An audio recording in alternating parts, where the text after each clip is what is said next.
The Spider-Man No Way Home trailer just blew our minds. We're reacting to it. Come on inside.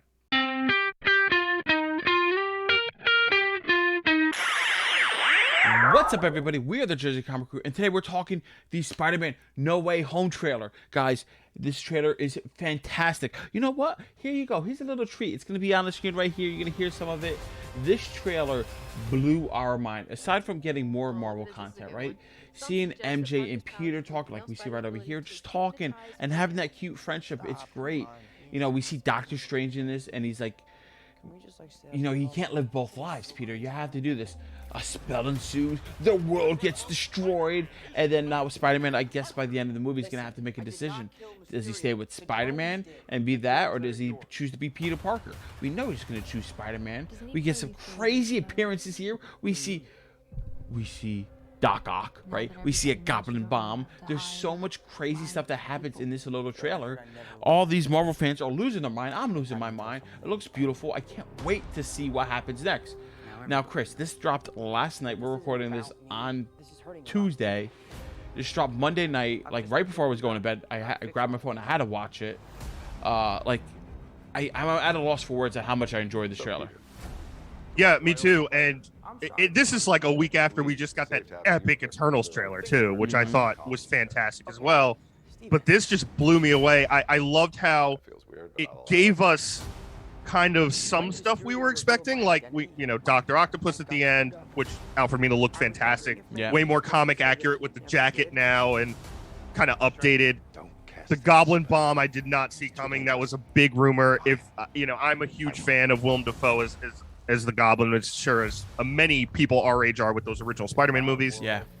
But I just love that this tone is dark.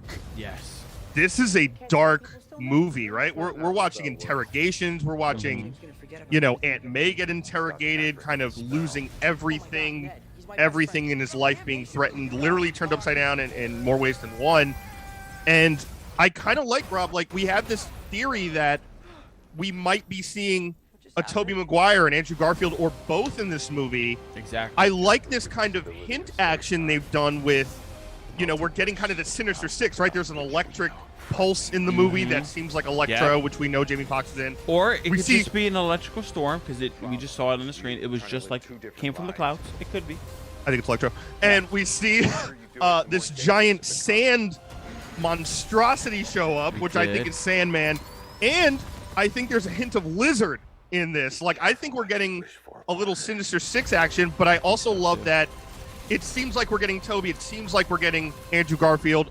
Maybe one, maybe not both, or maybe both.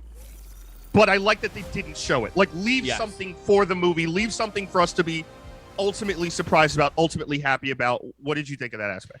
So I agree with you 100%.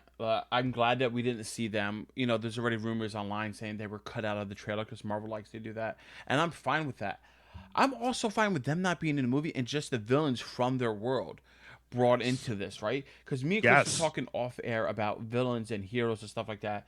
Maybe the hero's not the greatest, but the villain is. You could take that villain and make it play with other people, right? Mandarin with Shang-Chi and Iron Man, stuff like that, all kinds of stuff. So if you're like, oh, we're taking all these old villains and bringing them into there, like I think from like we have Electro, maybe Kurt Connors from Andrew Garfield. We get maybe two from each of them. They make their own unique Sinister Six.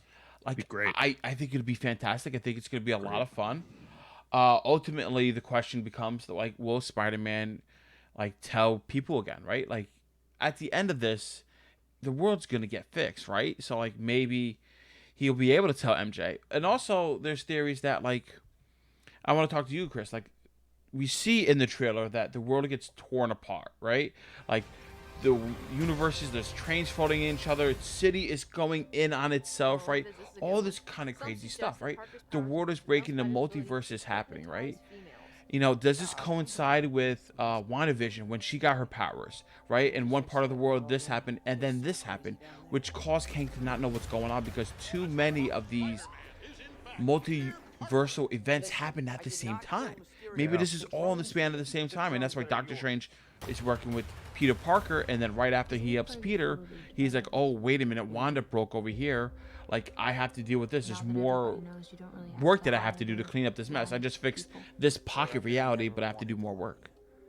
Yeah, no, totally. I think this is definitely going to be a Nexus event, right? We've already kind of laid the groundwork with Loki and He Who Remains, aka Kang, and Wanda hearing her children in the after credit scene, which seemed like it was in another reality as she's learning her magic and Darkholm stuff. I think this is a major possibility. This multiversal stuff continues. Obviously, Spider-Man's happening this year. Doctor Strange still has to have his movie next year.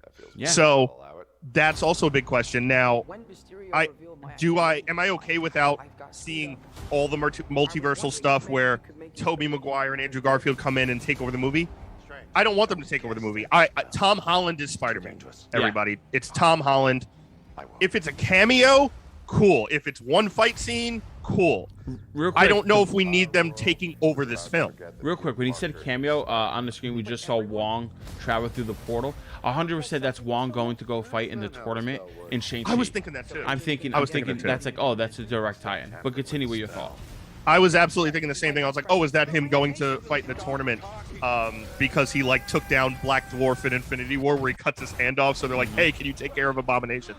But yeah, so Rob, as we were talking about this tone of the movie and how dark it is, and kind of thinking, about the trailer and what we saw, there's a lot of red flags, and in more ways than one, I think I need to get back on a train, and not just by seeing Strange make 40 of them and throw them at Peter. Yeah. I don't think that's Doctor Strange. Oh. I think that's Mephisto. I don't think it's Mephisto. I think that's Mysterio. You think Mysterio's still alive? I think originally it's Doctor Strange, right? I think Doctor Strange cast the spell, but when you said that, I'm like, oh, what's the greatest way? Because we haven't seen one Sinister Six member, right? Because there's breakdowns online. If I have the picture, I'll put it right here in front of us. But there's theories that we've seen Green Goblin, Doc Ock, the Sandman, right? Lizard, Electro, one missing. What if that's Mysterio? What if this Doctor Strange, right? After he casts the spell and does everything, gets taken away, and he's wished away to help Wanda because the universe gets destroyed. And as he's fixing it, Peter thinks that he's traveling with Doctor Strange, and it's actually Mysterio fixing reality. When in reality, they're not doing anything. Doctor Strange is fixing it with Wanda while this is all happening because he gets taken away. And he has to realize that Doctor Strange is not Doctor Strange. It's Mysterio. And Mysterio had this all in play to get all these villains from all over. And he becomes like the de facto leader of Sinister Six. So I think it's Mephisto for reasons I'll mention. But just to get to what you said, I think if Mysterio's in this movie, I don't think he's that powerful. Okay. Right? Like, we know he used the drones and he had a lot of technology that helped him very practically in Far From Home, and they kind of updated Mysterio from that comic like illusion magic to using tech and kind of stealing a little Tony Stark's tech as well. Yeah. I think if Mysterio faked his death and is alive, that's going to be in his own terms and kind of like this secret character throughout the movie that we'll kind of get with the rest of the five making the Sinister Six. Okay. But I think there's a big chance Doctor Strange is Mysterio. Here's a couple of reasons. Yeah. Number one, in the trailer, which is rolling, we see as Peter's going into school, everyone knows he's Spider-Man. We have that poster of him with the devil horns just plainly saying devil in disguise. See that, yes. I don't think that's about Peter. I think it's about the friend he has. Number two, I think when you walk into Strange's house in the Sanctum Sanctorum, we don't know why the hell it's covered in snow and ice. True. Right?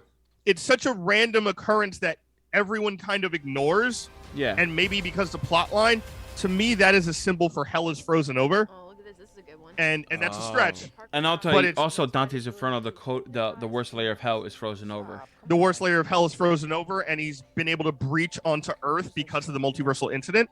Number three, when Wong kind of goes away and is like, don't cast that spell, and he does that kind of wink thing to Peter. Mm-hmm.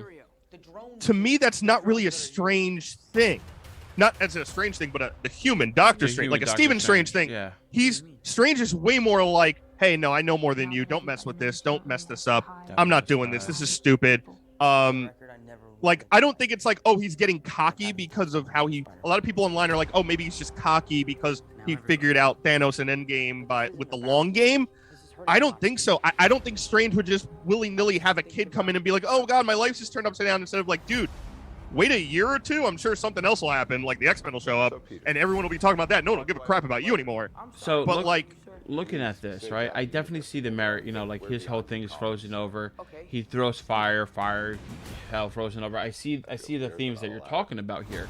So with this with this movie's loosely based on Spider-Man One More Day, right? Mephisto is a big part of this, right? So I definitely could see the parallels to having Mephisto be Doctor Strange. I don't want to say it's Mephisto because we've all been on that bridge. It's tough, but it's also hard not to, because like you said, One More Day is a massive storyline which most comic people hated, including myself. Correct. Because it took away Peter and MJ's marriage and all this other stuff. But Mephisto makes this deal with Peter so no one knows he's Spider-Man after Civil War. Yeah. And we're kind of in that same scenario here. What if it's taking just that aspect of One More Day and the Mephisto side, and he has Strange trapped possibly with Wanda's kids. Oh, right? Interesting. And Multiverse of Madness starts with Wanda looking for her kids and also finding the real Doctor Strange. Could that be a possibility? Maybe at the end of the movie. Maybe it's Doctor Strange throughout the whole movie, just to ride your crazy train here. Huh. But what if it's like at the end he gets replaced by Mephisto, and then all that works out? I don't think it's Mephisto know. Throughout the whole thing. But then how do you explain the train scene? Because when well, yeah, I know he could do it, but why does it seem like he's attacking Peter? It doesn't seem like he's helping him. It's the way it's cut. Maybe. I think it's just the way it's cut. And then you have the basement level, which seemed to me like very similar to Agatha Harkness's kind of underground layer with the Darkholm, scary, evil stuff. All right. Chris, any last thoughts that you have before we wrap up this video today? Yeah, besides that, I need to see this movie now, or I'm going to explode. There's been a lot of chatter about this, the scene where he's getting interrogated, where Peter's getting interrogated in the police precinct, and the guy's like talking to him about, hey, these are your drones, like you totally killed him. He's like, no, I didn't. And there's kind of this guy in a white shirt. A lot of people think that's Matt Murdock. It's like coming to be his lawyer, but I don't think it is. I don't think the body frame's right, but I don't necessarily think that he's not going to be in this movie or cameoed at this point when you have Doc Ock and now Norman Osborn, Green Goblin, coming back in the best way possible. I hope, like we said before, with all the expectations this film has and with all kind of the hype that's going on, and now even more so, right? I hope people are still going to be able to kind of take the movie for what it gives you and be like, hey, I'm totally good, like I said, with Tom Holland just being Spider-Man and this happening. But yeah, if it's Mephisto, or this sets up the new Mephisto storyline in the background along with Kang, and we kind of have on Earth we're dealing with this, cosmic level we're dealing with this. Maybe. That could be really interesting, and I kind of also want to know what Wong's doing on the other side of that portal. I guess we'll find out in Shang-Chi and in Spider-Man No Way Home. Guys, thank you so much for watching this video. It really helps us. Make sure you comment down below what you thought of this trailer. We're excited to hear your thoughts. And guys, thanks so much for watching. Give us a thumbs up, really helps the channel out a lot to help us make more content for you. If you're brand new, subscribe and turn those notifications. We're going to be covering everything to do with Spider-Man No Way Home. And as always, check out other videos on the channel. You don't want to miss anything we've done before. Make sure you like those as well. And as always, I'm Chris Heller. That's Rob Moran. We're the Jersey Comic Crew, and we will see you next time.